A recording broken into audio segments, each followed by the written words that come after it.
Hi everyone, my name's Kathy. Welcome to my frugality channel, Skint Living UK.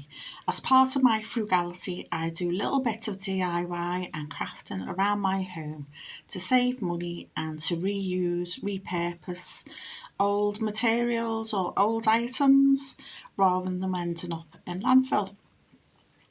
I know at the moment it's very trendy to have these beautiful larders or pantries like this sort of thing here. Isn't it absolutely gorgeous? I love it with the little drawers and the spice shelves and everything like that. Well, my house is small, even though it was built in 1908 Edwardian. There's nowhere really for me to put a big larder like that. So I've sort of compromised because my house is old. People used to have these sorts of pantries. It could be in a little room or in the cupboard under the stairs, as you can see, with lots of shelves, storage in big pots and jars, that sort of thing.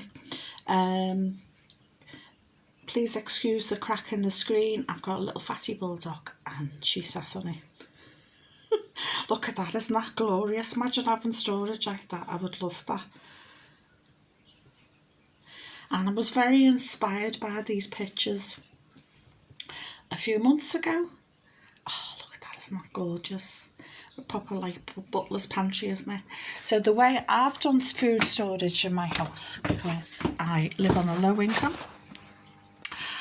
I bought this dresser top years ago when we first moved in here in 2020. Sorry for the snorty noises, this is my dog. She's on the sofa at the moment waiting for me to bring her upstairs.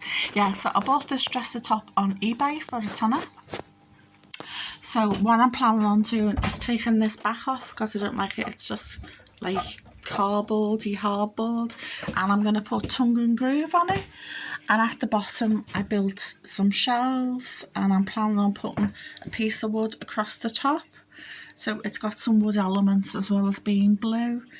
The shelf below I bought a couple of pairs of doors, and this is where I store a lot of my tins.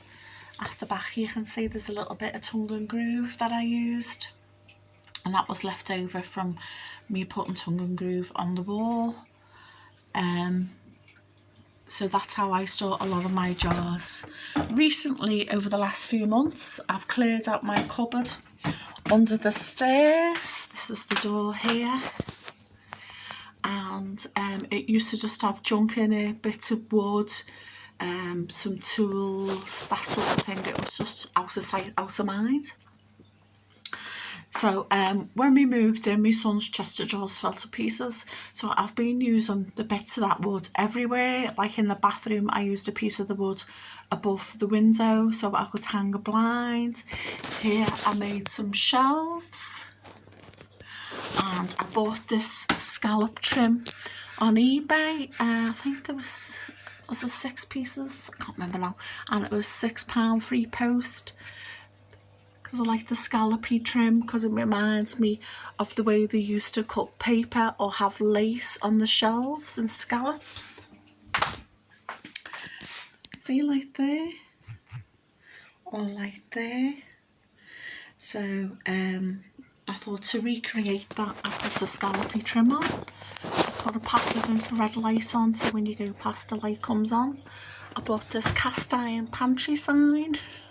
I think it was £6 on eBay. It's a pantry because I say it's a pantry. And this is what I did to the cupboard. So on the door I painted it with a bit of leftover paint that I had because I've been decorating the whole house. I bought some sticky back plastic. A blue piece of Moments, showing me age now, because I had some pieces left over because I put some on the shelves. These shelves were installed when we first moved in and it was replastered.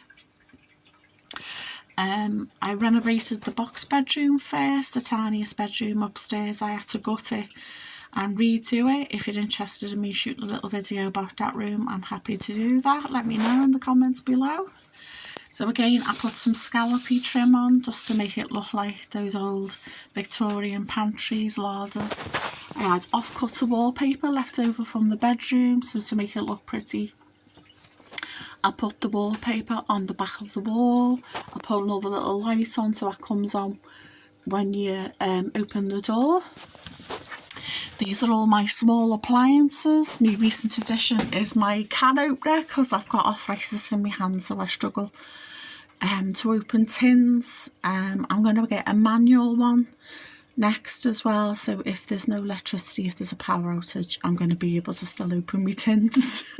So I've just got the usual stuff: a bread maker, air fryer, blender, there's a slow cooker at the back, and my can opener, and then below it is where I store my food.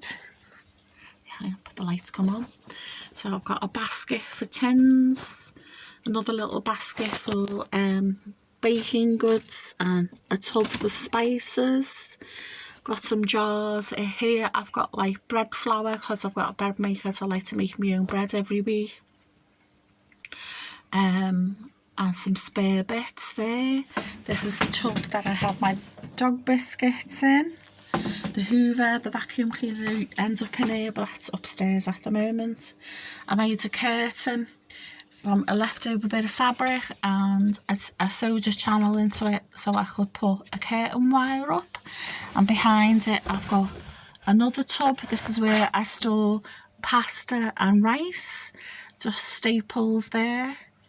So I'll probably get another one of them and fill that up as well, so to put more tins in. Put the light back on. So it's not cost me much money because I had the fabric remnants anyway. I had a little bit of blue paint left over from the bedroom upstairs. The sticky back plastic was buy one roll get one free. That was around a £5. This scallop trim was around £6, free post on eBay, and you got lots of little pieces, only from like there to there, so there's 2 pieces on each shelf. So because I have pieces left over, I put them on me makeshift shelves here, and these are all just old jars from pasta sauce, so the white lasagna sauce. Just old jars, and I use them for candles, spare dog biscuits, nails and screws, that sort of thing. So it's just a handy place to tuck things out the way. So this is what it looks like. So I'm tempted to make another little shelf and put it in here to put stuff on top, but it seems okay as it is. And I've got a big dome there that I store, like if I've got a piece of cake on the go or a bit of bread or something, it goes in the dome there. And that was second hand. It was from IKEA originally. So this is my version of a larder or a pantry, and it's cost me next to nothing to do because, like I said, I had the wallpaper left over, paint left over, painted the walls with leftover paint, fabric I already had. So all I bought really for the pantry was the sticky back plastic for the shelves to make them clean and fresh. I painted them first, then put the sticky back plastic on, the scallopy trim, which I've used in other places, and the lights. Have you got a pantry or a larder? I'd be interested to know how you've done it. Have you converted a cupboard? Because I like the old 1950 ones where you pull down the door and it's got like an enamel shelf on, so that was meant for you to like bake on, I think, or make pastry on, or to prepare food on. And they often have little glass slidey doors. My mum had one of them, very rickety, needed to screw into the wall. I love the old-fashioned ones, and they often had a little air vent on them. So I just think this cupboard was a great way to use a resource. It might have been a larder in the first place because this house is Edwardian and built, like I said, in 1908. So it's just because my kitchen is small, it's long but narrow, so there's not many cupboards. this weekend, because I keep putting it off because I've been really tired, I'm going to be building a bench. So that's why all my tools and everything's out here at the moment. I've chopped up the wood to size, so I've just got to screw it together. And I've got bits of tongue and groove left over from lots of projects, because I put tongue and groove in my vestibule, in the box bedroom, in my son's bedroom, a little bit in the bathroom, and here in the corner. This used to be where the back door was, so when we got the double glazing put in when we first moved in, I got them to change this to a window, and I've put tongue and groove here, so this is where my bench is going to go.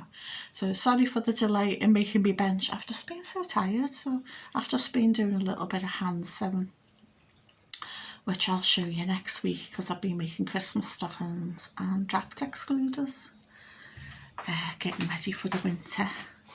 So yeah, I'm going to definitely make a bench along there, and I'm debating whether to do another one along this side as well. But I will definitely put one there. So how do you store your food? Because as you can see in my kitchen, I've only got a few cupboards, not many. And I've tried to make it look cottagey. So I've put in a plate rack, and this is where I store my spices, because there used to be a cupboard there, but it was knackered. So I thought, oh, I'll invest in a lovely oak plate rack to make it look pretty and cottage-like. And as you can see, there's only one cupboard with food storage in here, so you can't really get that much in it. So that's why I've converted my cupboard into a pantry or larder. I don't really know what the difference is, to be honest. If you know the difference, let me know in the comments below, because I'd be interested to know. And to make it look even prettier, I put these star tiles here. These were from Wicks. I did intend to put the tiles down inside the cupboard, but that probably won't happen now. I will leave the 2 boxes of tiles in the cupboard for the people who buy the house, because the house is going up for sale soon, because I want to downsize and move over to Scotland, where my oldest son is with his girlfriend. And my youngest, who still lives with me, he's going to look for a studio flat of his own. So this year should be exciting. New start. I would love a bungalow, but if all else fails, I'd like a ground floor flat with a bit of a back garden, because I want to grow my own fruit and veggies.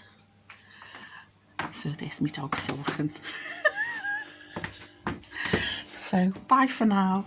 Hope to see you soon. Please like, share and subscribe, and if you could be so kind, could you give us a thumbs up or a comment so the YouTube algorithm knows I exist. See you soon.